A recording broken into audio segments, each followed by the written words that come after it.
Hi friends, welcome back to 3 Barrow Farm. Today we're going to be talking about all the tomato varieties that I'm going to be sowing here in our cold region of Australia.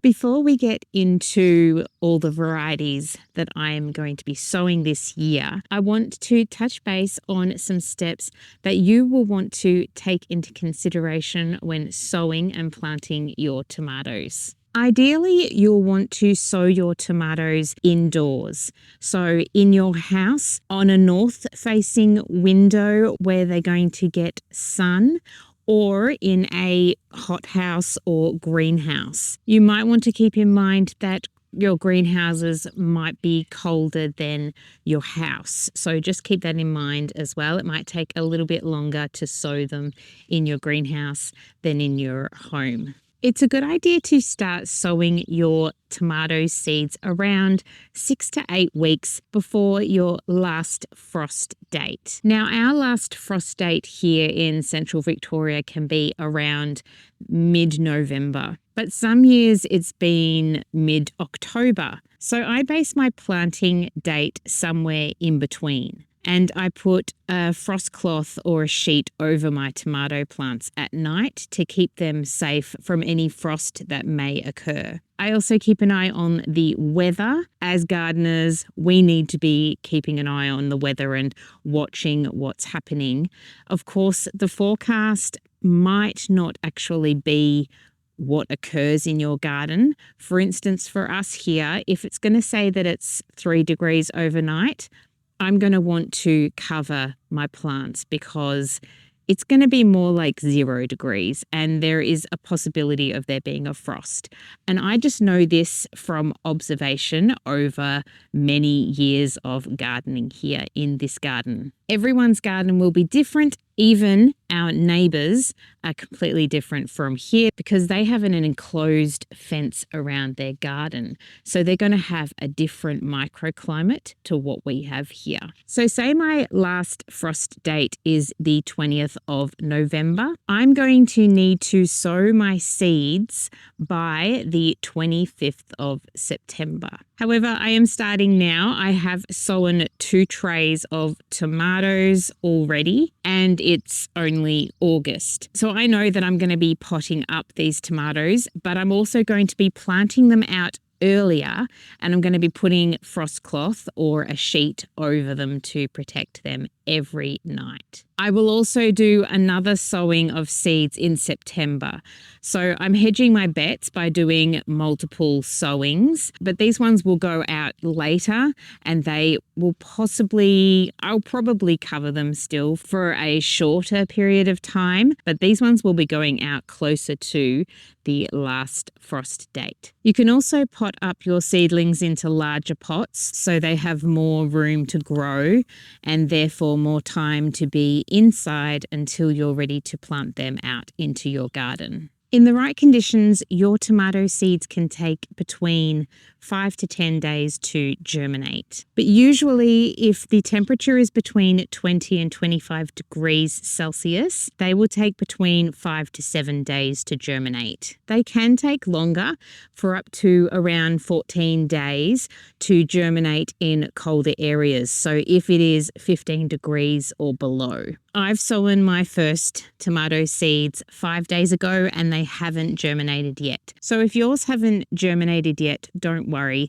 I have seeds sitting in my garden from fallen tomatoes that sit in the soil or in my compost bins all winter long, and then I get self-sown tomatoes coming up all over my garden come springtime. So these seeds are just waiting for the perfect temperature to germinate, and they will take much longer if it is still colder. So our seeds here in cooler regions of Australia will take a little bit longer. If you have a heat mat, then they're going to germinate faster than if you don't have a heat mat under your seed raising trays. And speaking of seeds germinating in your garden and them coming up all by themselves, I find this a fantastic indicator as to when it's time to plant your tomatoes outside. Now, I still would cover them. There is this thing about self-sown tomatoes that I've noticed, and other vegetables as well, is when everything lines up and everything is perfect in the soil and they germinate, they can do so much better than the ones that we sow ourselves in an artificial warmer climate, like inside or with a heat mat. I find that my seed acclimatizes to my area when I'm saving it year after year after year. So, for example, I found this with my sunflowers one year. I actually had sunflowers flowering at Christmas time, and those seedlings were growing in winter. They started in August and then they were fully grown by the time we got to Christmas. And this just blew my mind. And this was all from seed that had just dropped from my sunflowers, and I just left the seedlings to see what they do, and yeah, they acclimatized. They lasted through all of the late heavy frosts we had and really surprised me. So I would take the tomatoes coming up in your garden as an indication, but I would still protect those seedlings that you have raised inside because they're being raised in a more artificial environment to what is happening outside in your garden. Generally in Victoria, we go by Cup Day, which is the first week of November. That's for Melbourne. Out here, we're much colder, so I would say if you're planting your tomatoes out and you're not going to protect them, you'll need to first bring them out each day and acclimatize them to the garden. And if you are planting them without cover, I would wait till mid-November out here in central Victoria just to be safe. If you're in Melbourne and you don't receive frosts, then you'll probably be able to plant your tomatoes out much earlier than Cup Day. Out here in central Victoria, I'd had a couple of years in a row where I harvested my first tomatoes before Christmas Day. And this was during our wetter seasons. So right now we are almost in the middle of our drought season. So we're receiving less rain now. And back then, about 7 to 9 years ago, when we were in the middle of the wet season, we were receiving a lot of rain and there weren't a lot of frosts. But now going into the drought seasons, we're getting a lot more frost because there's less rain. You'll want to plant your tomatoes, like all your vegetables, in full sun. And you'll want to use a smaller stake for your determinate tomatoes, but then you'll want a taller stake or something like this Rio, which I grow my indeterminate tomatoes and my determinate tomatoes up. So the difference between them is the indeterminate are vines. They will just keep on growing and growing and growing. You might want to chop the tops off them once they reach the top of your stake or the top of your Rio or whatever you've got to grow them up. And then your determinate ones will stop at a certain height. The determinate ones tend to fruit all at once, so at one go, which is very handy for if you're wanting to save up your tomatoes for sourcing. And the indeterminate ones will keep ripening as the tomatoes grow along the vine. So they'll produce tomatoes down the bottom, and those ones will be ready before the ones at the top will be ready to harvest. You'll also want to protect your plants from the soil splashing up when it rains or when you're watering the tomato plants.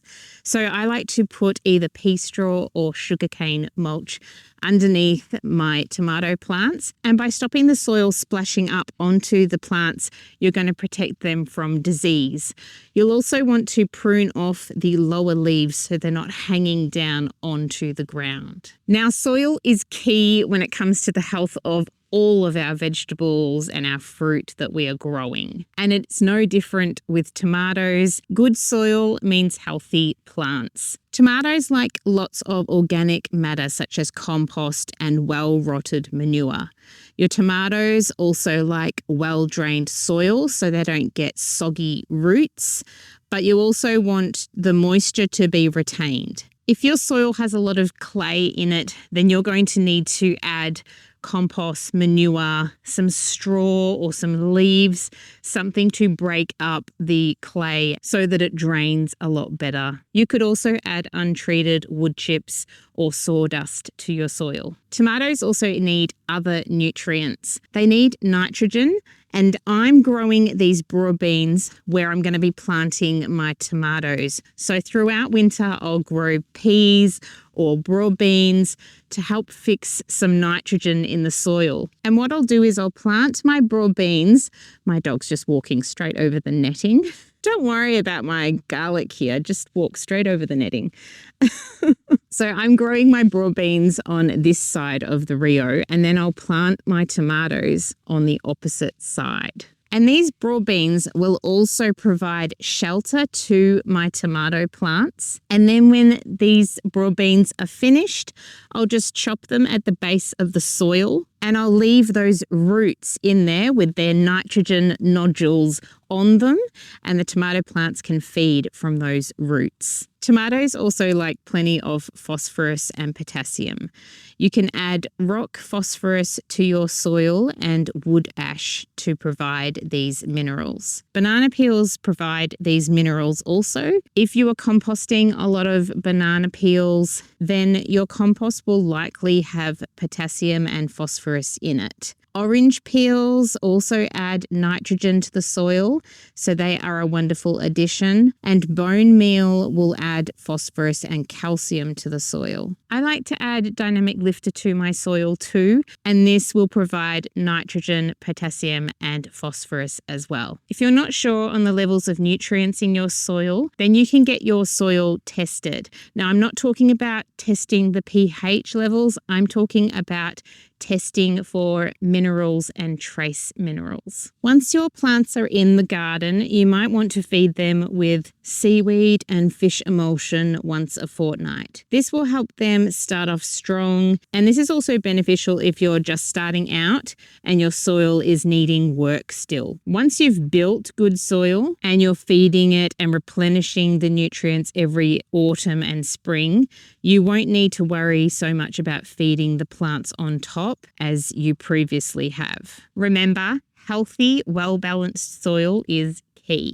Okay, now that we've covered all of that, let's move on to what varieties I'm sowing this year. So I've broken this up into 4 categories: cherry tomatoes, saucing tomatoes, salad tomatoes, and slicing or larger tomatoes. So let's start with cherry tomatoes. Now, I know cherry tomatoes can be also salad tomatoes, but I broke them up into 4 different categories because there are a lot of different tomatoes that I am growing this year. Now, I'm just growing from what I have at hand. I'm trying to save money where I can. So I'm just growing from what I already have seeds of, except for one variety I have purchased because I really, really wanted that variety this year. So the cherry tomatoes that I'm growing are red fig, which I got from the Diggers Club, black cherry, which I have purchased plants from in previous years. I think I purchased some of the black cherry ones from Bunnings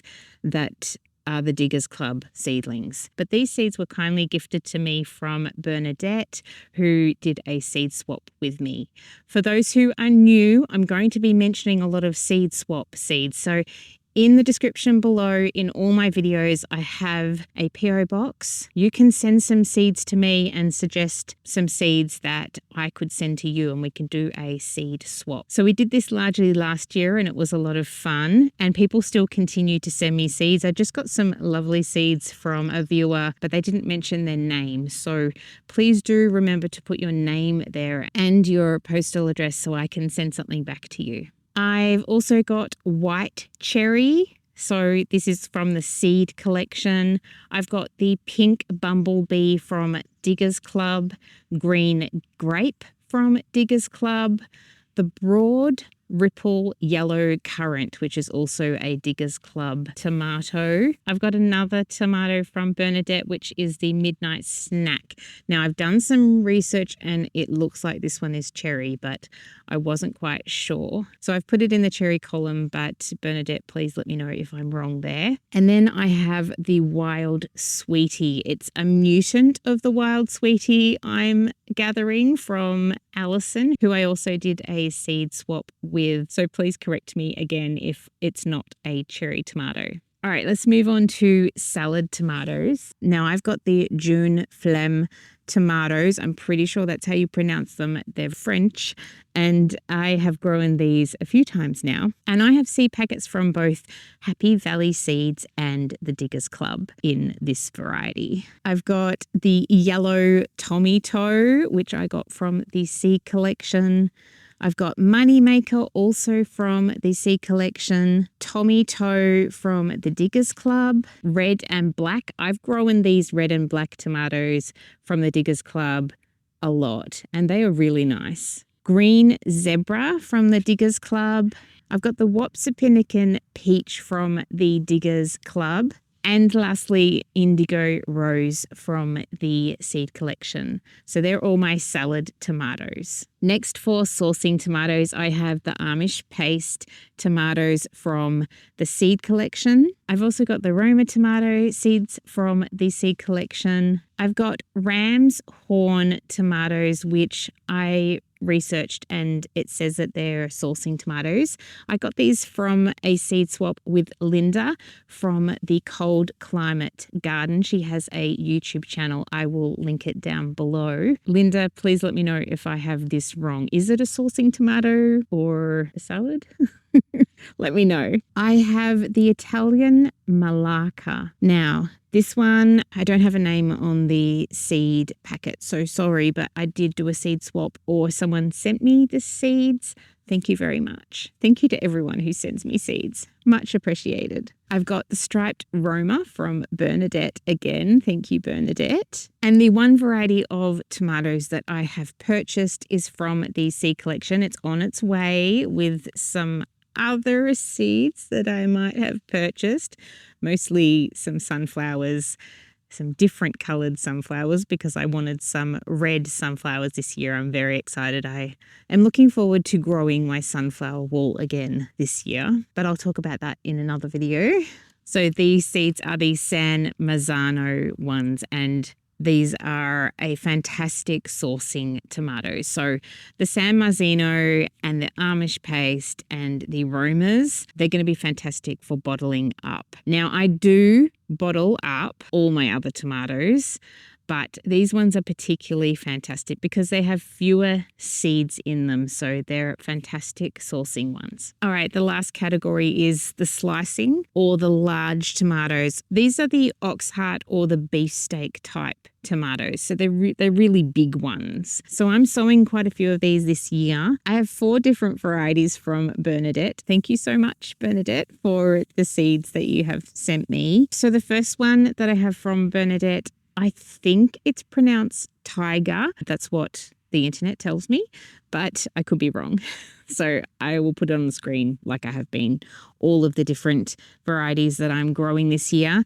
The other 3 are Midnight Sun, Large Barred Boar, and Black Beauty. Now, Bernadette, please correct me if I am wrong, but I have researched these on the internet and they say that they are large or oxheart or beefsteak type tomatoes. So they're in this category as far as I'm aware, but let me know if I'm wrong in the comments below. I have 4 more varieties. I've just got a rainbow beefsteak mix from the Diggers Club. I've also got Legend from the Diggers Club. I've grown Legend for many, many years and it has been a fantastic tomato to grow. Very reliable. Yellow Oxheart I got from Happy Valley Seeds, and a no-name sort of beefsteak variety that I got from someone. I don't have a name, but they got it from the Peppergreen farm up in Bendigo, I believe. So sorry, I don't have much information there, but they're what I'm growing.